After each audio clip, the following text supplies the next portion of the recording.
Hi, Phil Aston here from Now Spinning Magazine with another playlist video, and I'm going back again to 1972. My last excursion to that particular year seems to have hit a nerve with a lot of people, so I've decided to revisit for a part 2 of 72. I've just noticed that as I start to go through this list, I think last time I did 8. I think there's slightly more this time, but this isn't the prog one. I suddenly realised that as I put this together that there was no Gentle Giant, Genesis, Yes, Jethro Tull, etc. And I guess that might be because at the time of doing this playlist, because they are based on what I'm really playing, I'm in a kind of a hard rock, proto-metal, blues rock type of a place at the moment.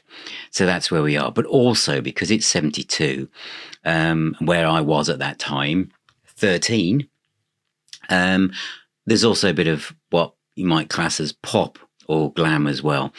But not all these albums are bought in 72. I was 13. I had no money. So it was mainly singles.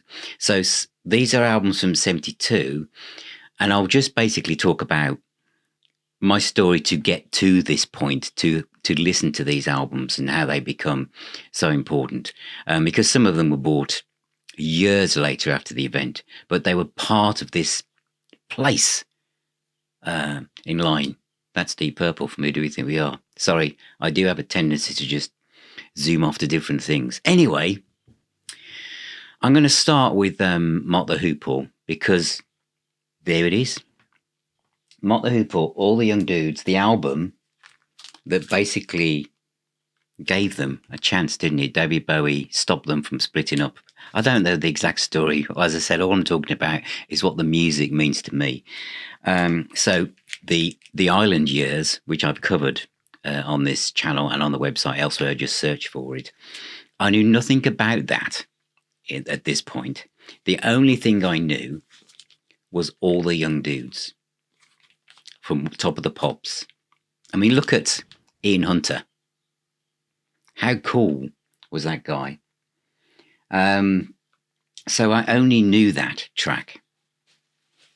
And the way that it's kind of put together, it's David Bowie obviously wrote it, and the kind of rap at the end, Hey You with the Glasses and all that kind of stuff. It was like something from another planet, wasn't it? And that lead guitar line from Mick Ralph's, it's just perfect, isn't it? It's just perfect. And the way it's sung, it was a kind of a, not so much a call to arms. There's another track that I might say that phrase to. But it just made me feel, I don't know, that there was something coming along that I might be part of. There was something that, as I was going through this early stage of being an early teenager, because this is at the time, this is Top of the Pops, you know, when I first heard this, was like, imagine what it's like when your mum and dad are playing like James Last and Mantovani and this kind of stuff. Bit of Tom Jones, perhaps. And there's this going on this telly. There's this program on the TV called Top of the Pops, where this window into the world is showing you these, what appears to be, as far as my dad's concerned, aliens from another planet that look like they are determined to corrupt, you know, their son. But I love this, and I didn't buy this album for a long time. You see, the Mott the Hoople were on the cusp of the Slade, T-Rex, Sweets, Muds, and all the rest of them, really. Whereas as I moved towards the music that the big kids were going to be were listening to by this stage, obviously, I'd kind of moved along and wasn't quite sure what Mott were like. So it was actually for Mott the Hoople, for Ian Hunter, I'm a huge fan, as you know, it was around 1979, You're Never Alone with a Schizophrenic, when I bought that. And then I went I went forwards to Welcome to the Club, the live album. And then I went back in time, scooping up all the previous Ian Hunter solo albums, and then went back to Mott the Hoople and And it's hard to explain how hard it was to find the Mott the Hoople albums, even though it was only the late 70s. Whereas now you can find everything's being repressed, can't you? But it was really difficult finding those Island Years albums. And this one, I believe I bought this from Germany when I was at the Munich Beer Festival, I think. It was a reissue from the late 70s.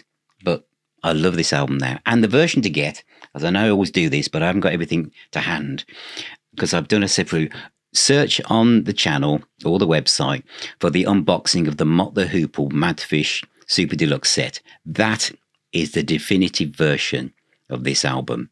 It's well worth it. Right, next, as I said, it was a call to arms. And it was Alice Cooper and School's Out. Now, this was at the time, this is the 3LP remaster from last year. And I didn't buy the album, but I bought the single. Got to imagine what it's like. It's 1972. This really was then. That riff, the song, School's Out for Summer. And it was School's Out for Summer.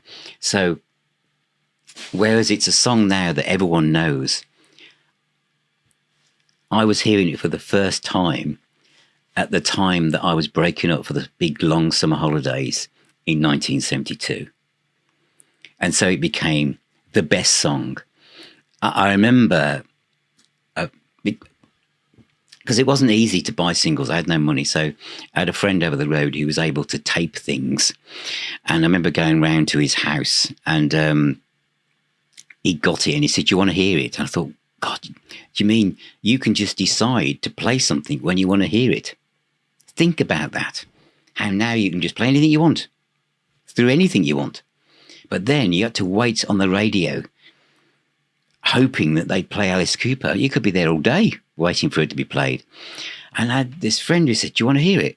I went, "Yeah." So he found it on the tape and pressed play.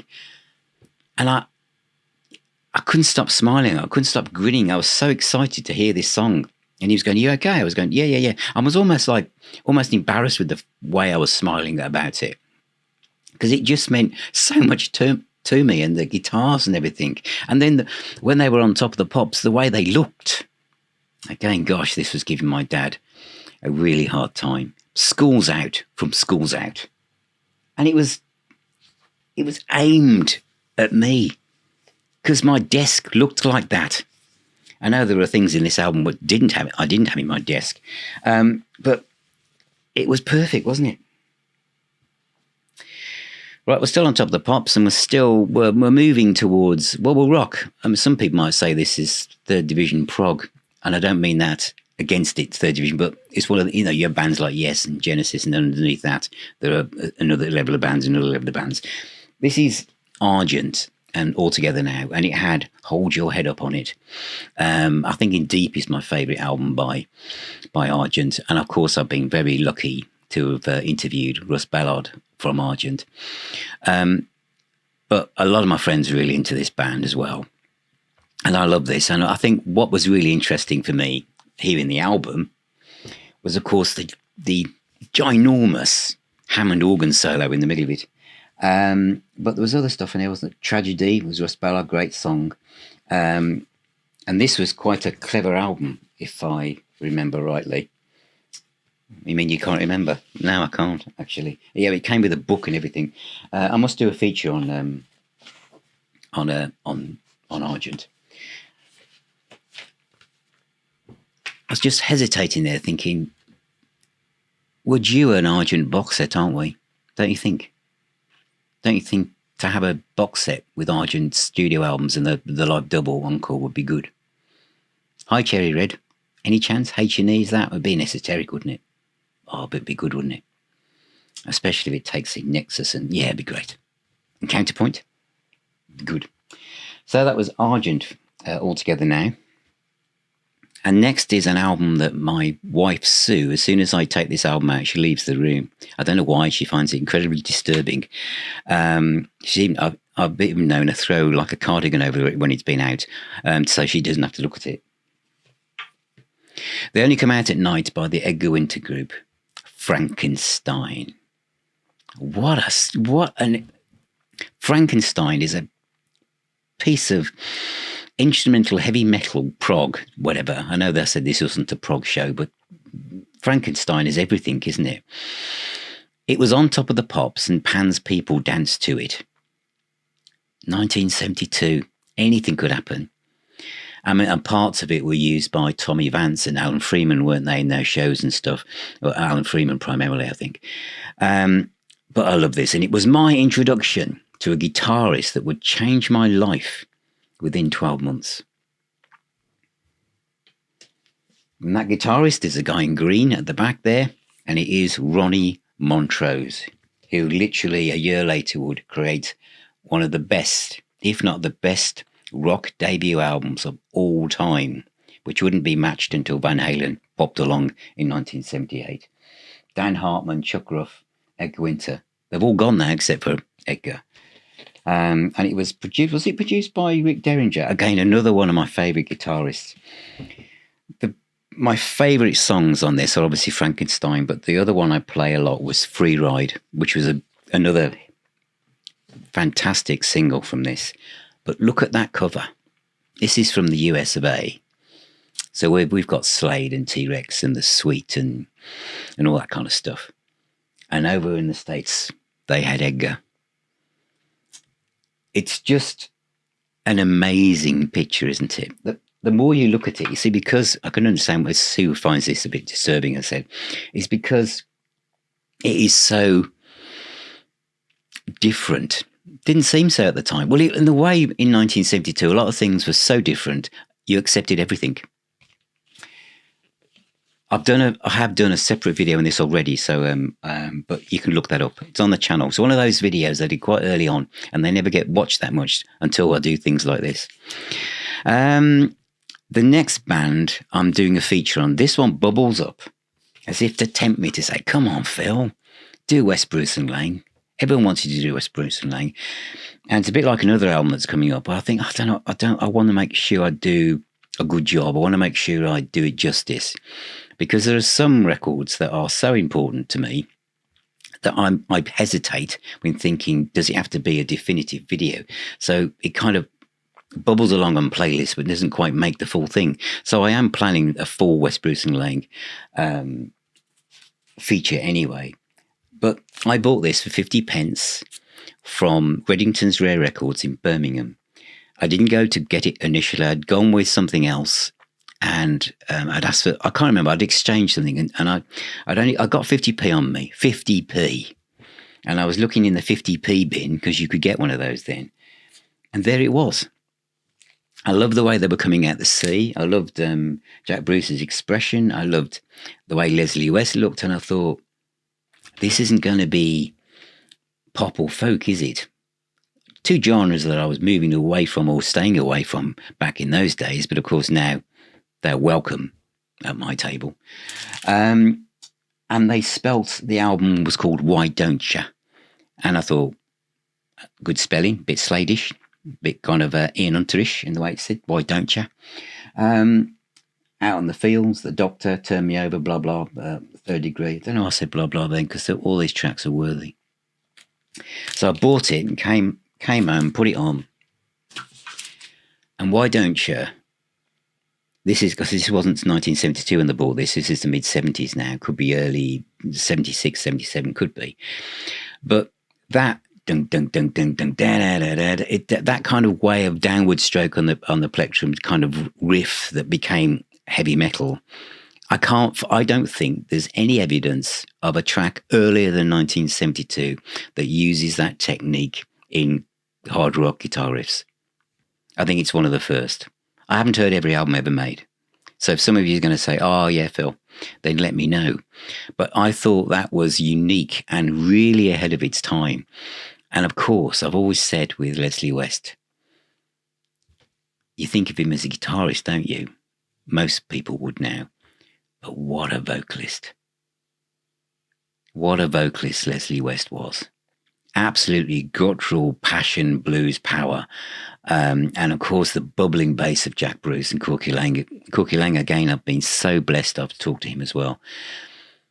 But absolutely incredible. But the other thing, this album is not a perfect 10. But there's something about it. A lot of albums back then weren't perfect 10s, but there's something about it that has the light and shade and flexibility and the styles that gives it something that I never tire of. Straight from that song, we go into Out in the Tiles, which is totally different. The Doctor is an absolute tour de force of rock blues. Turn Me Over, again, is a moving bass, hard rock, soft. And Third Degree is a blues masterclass that Joe Bonamassa has visited a couple of times. But it's the rhythm work of Leslie West. And I don't want to spend too much time on this album because I'm doing a feature on it, but it is that. And I have to mention, because I always will mention it, it's one of my favourite songs of all time, is Love Is Worth the Blues.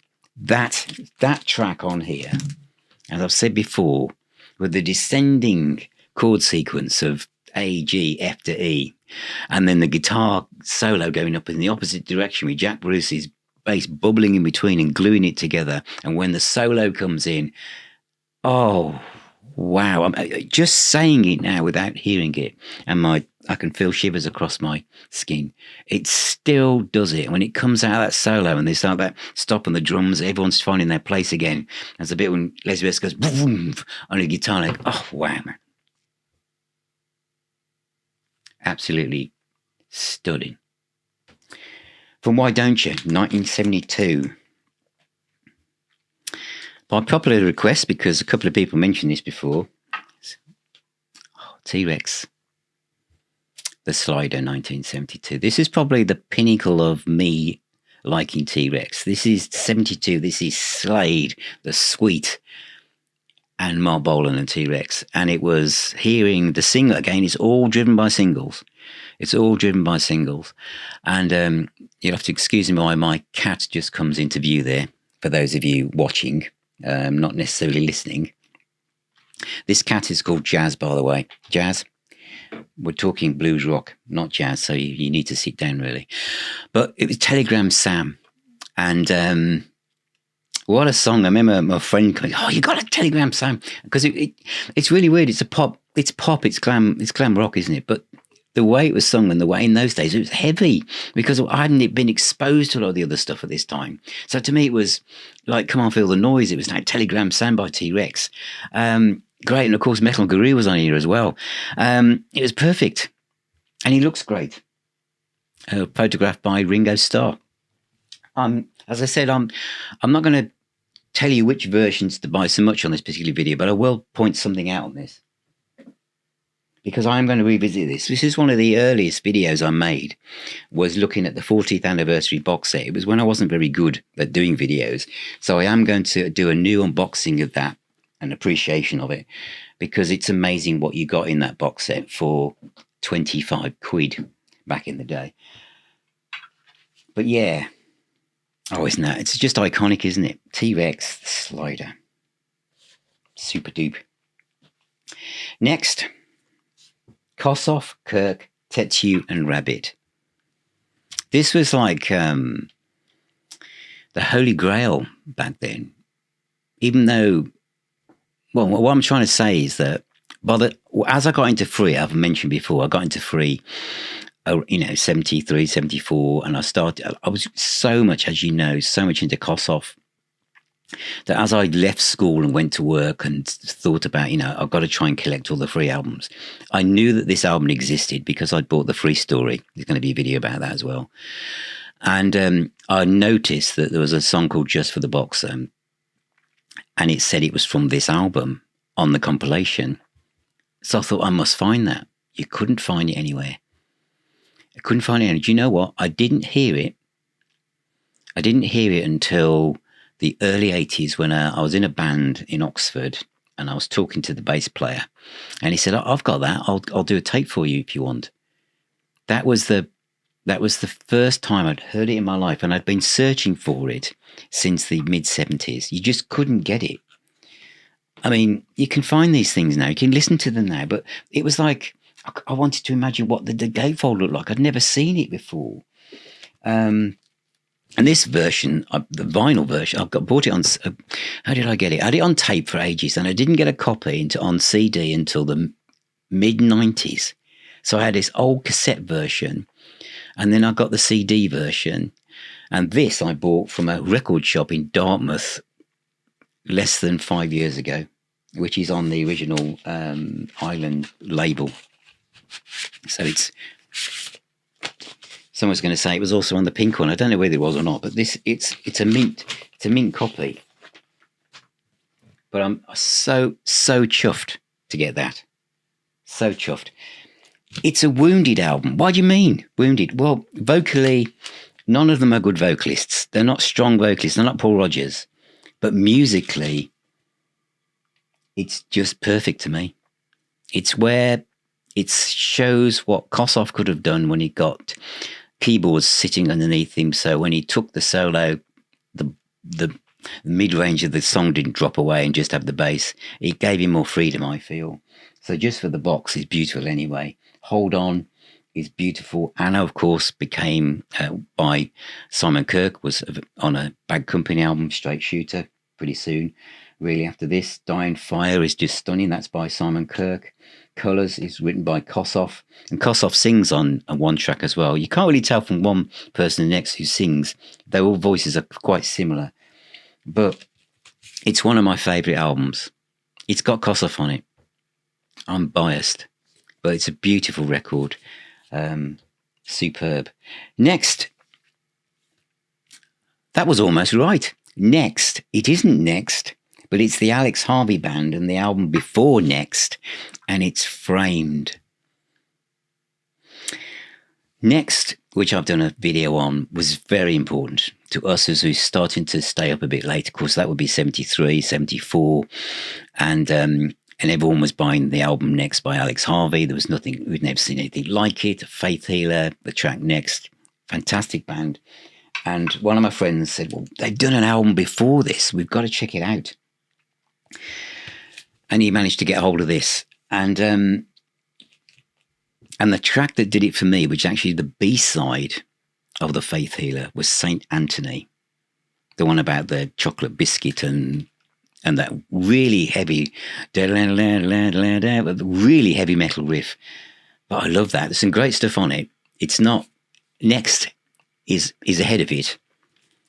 But I listed here for that track Saint Anthony because I played that track, which I knew from the B-side of the Faith Healer, over and over again. It was so sinister the way he sang.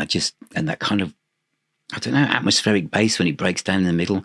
That to me was just fantastic. Alex Harvey, Framed, 1972.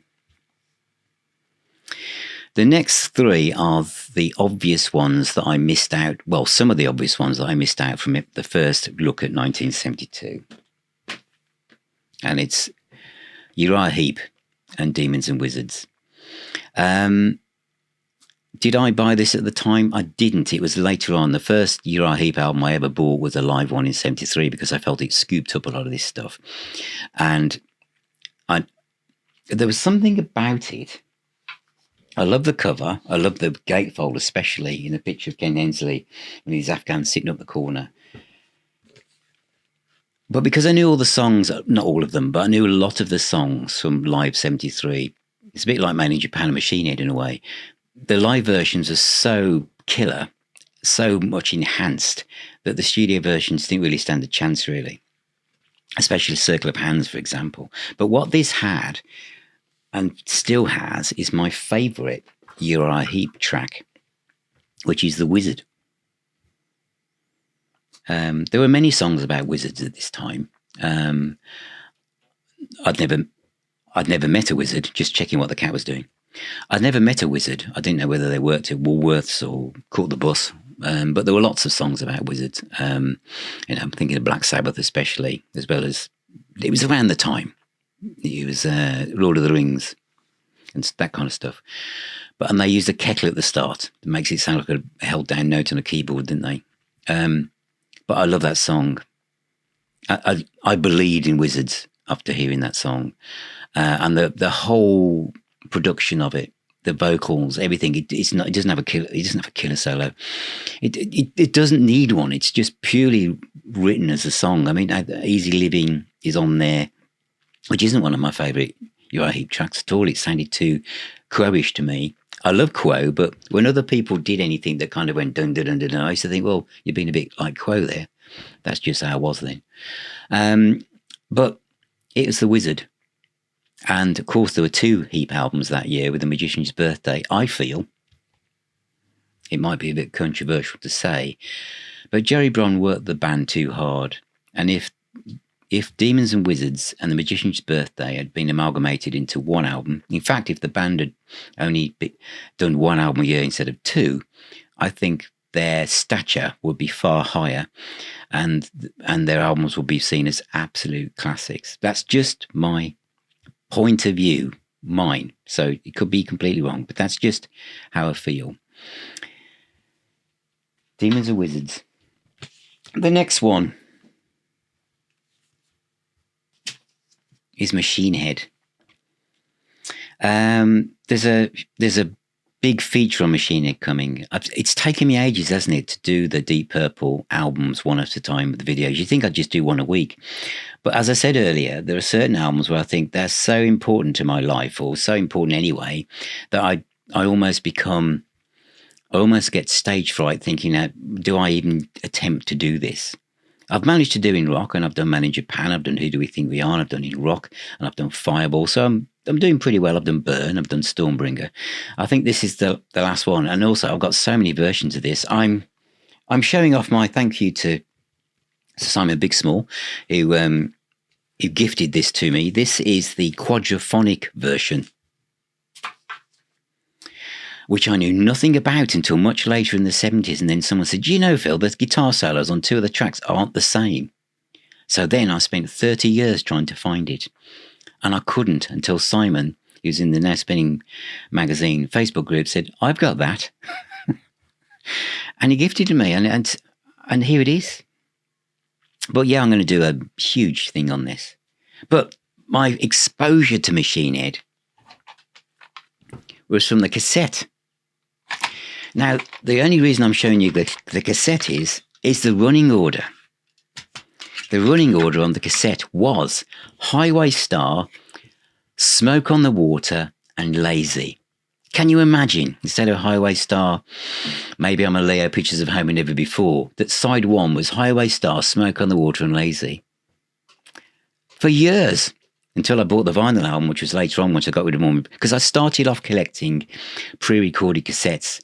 Many people from my age group didn't have record players in our bedrooms, so our parents bought us cassettes and our little tape players to keep us away from the big grown-up stereo downstairs, which dads used. So that's what I thought it was. And side 2 starts with Space Trucking instead of the album ending with Space Trucking, and then goes Pictures of Home, Maybe I'm a Leo, Never Before. Completely different to the vinyl version. So that caused me great confusion for ages to adapt to that. I think, felt like recording the album in that way. But Machine Head, each song has a tremendous hook, a tremendous chorus, a tremendous middle 8. It's recorded so perfectly, so clean, so everything about it. This is Deep Purple arriving after the onslaught of, literally with Sabbath inventing heavy metal and hard rock and proto-metal or whatever, and speed metal with Hard Loving Man in rock, and the prog of Fireball. They arrive here with perfectly formed songs that are destined to be in their live set forever. It's as simple as that. Anyway, I've got to make sure I don't go on about this because I'm doing a video about Machine Head by Deep Purple. Next is Black Sabbath Volume 4, which has appeared in my playlist, I'm sure. And I've done a separate video on Volume 4 when I looked at the Super Deluxe Edition box set. That is the Birmingham Town Hall. That is Ozzy Osbourne. That is Ozzy Osbourne on the front cover. Think how many bands would have thought, oh no, we'll put the singer on the front cover, because I'm sure the guitarist didn't have an ego, or the bass player thinking, hang on, why aren't we on the cover? But Ozzy's image there was just summed it up, didn't it? The Birmingham Odeon. I realise now how lucky I was to be born when I was in Birmingham, that I went to the town hall. The town hall, the pitch. I realise now by doing this, I talk to people all around the world. I was actually there to see bands like UFO, Judas Priest. And this is where Black Sabbath, the pictures from this were taken at the Birmingham Town Hall. And I've said this before, but I remember listening to the Alan Freeman show, because it was a request show, and there was someone rang up and said they wanted to request a Black Sabbath track for their wife. And I thought, married people listen to Black Sabbath. Grown-ups listen to Black Sabbath. Because I was at school. So I just thought this is stuff that kids at school listen to, or teenagers. I didn't know there was people who actually got married also listen to music like this. But this is one of my favourite Sabbath albums. I don't think there's many Sabbath albums that aren't my favourite Sabbath albums, actually, a bit like Purple. But Supernaut, long ago I journeyed through my mind, Wheels of Confusion, and, Under the Sun, Tomorrow's Dream, and of course, Changes, Snowblind, where the mellotron comes in towards the end, the guitar playing. It has a feel, doesn't it? Some of the songs sound quite similar in feel, but fantastic. Black Sabbath, 1972. And finally, there has been more in this episode than the other one. Completely different, with the cartoon in the middle, is the Pink Fairies. What a bunch of sweeties. Weirdly, if you go back through all my videos on this YouTube channel, if you're watching it there, or you're on the website, you'll see that one of the first videos I ever did was this, was looking at this album. I don't know why I did that, because it was obviously hardly anyone watched it. But I think I did it because of all the things I've mentioned, and all the things that I will mention, like, all the Yes and Genesis stuff that came out in 72. There was this. Now, I was on holiday, one of the last holidays where I went on holiday with my mum and dad. We went to Salcombe in Devon. So I'm a teenager. I'm probably about 18, 19. And I just stayed in the caravan listening to the Alan Freeman show because I wouldn't miss it. And someone requested something by a band called the Pink Fairies, who I'd never heard of. And it was a track called Walk, Don't Run. And it played this track, which again, a bit like the Liver's Worth the Blues off West Bruce and Laing, with its sending chord sequence of AGFE, which is the Walk, Don't Run. Obviously, it's a cover version of an old rock instrumental. I'd never heard anything like it, because it was so raw. It's a bit like, the early Gillan albums, with not the Ian Gillan band, the early Gillan album, where everything's like kind of garage orientated, as if like, let's just see if we can get away with this. It's like that, but it's like nothing you've ever heard. I mean, and it has that obviously cliched rock and roll for the end, but and there's even points where sometimes the drums sound as if they almost disappear in the mix, as if like it's just chaos. But it's so fast and furious and crazy. I went up to your room and you hit me with a broom. I mean, lyrically, it's crazy. And all the badges on the front, it was like that shop next to Reddington's Rare Records. Do It. And was it also Grateful Dead, Dole Dad Brothers? And look at them. Look at the guys on the back. And Right On, Fight On, man. Portobello, Shuffle, Marilyn, the Pigs of Uranus.